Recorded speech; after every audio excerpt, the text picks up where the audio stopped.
Лека по лека прелета започна. От половин час съм тук. Дано да имаме късмет днес.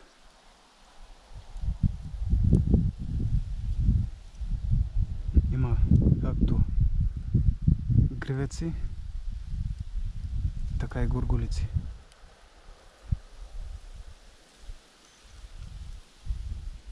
Ушанатият слънчоглед е доста голям.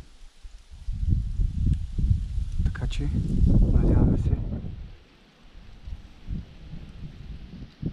някоя гурга или гревек да дойде при нас. Приятно гледане!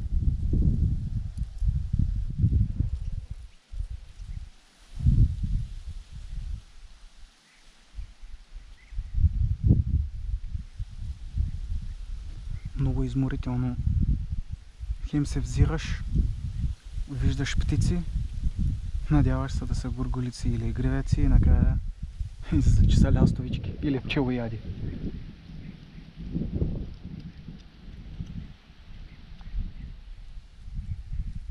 Но след някоя друга седмица лястовиците отлитат на юг, така че няма да има този проблем.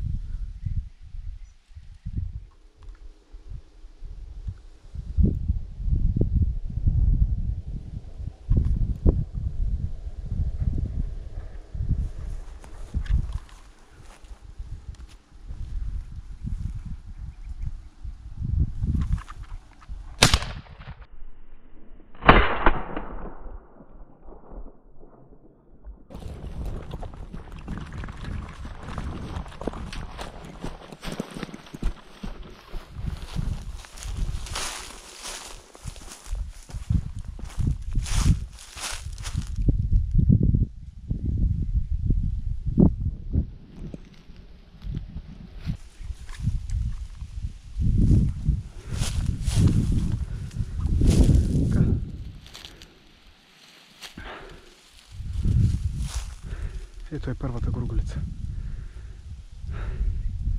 Така. Както казах, има наистина голям прелет, но и територията е голяма.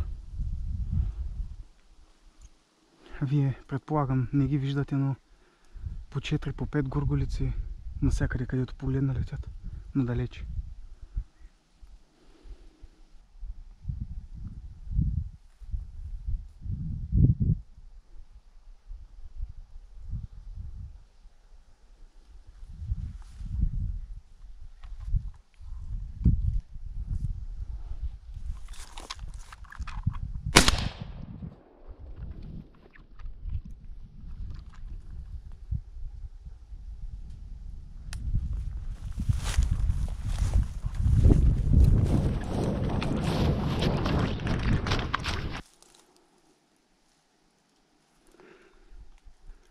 От цяла поляна точно в капините падна.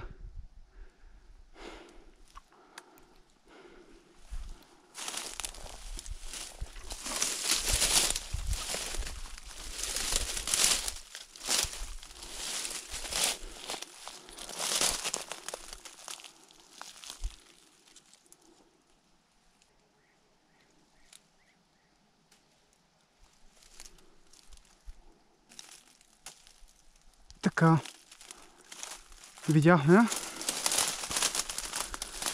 Малко ще се поужулим, но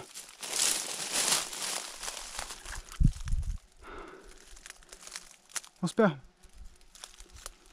Въпреки лошият изстрел,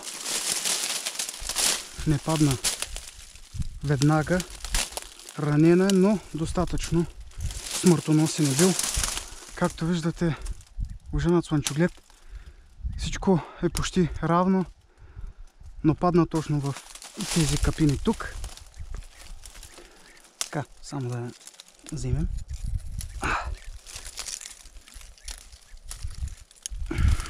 Още малко ще трябва да поразчистим.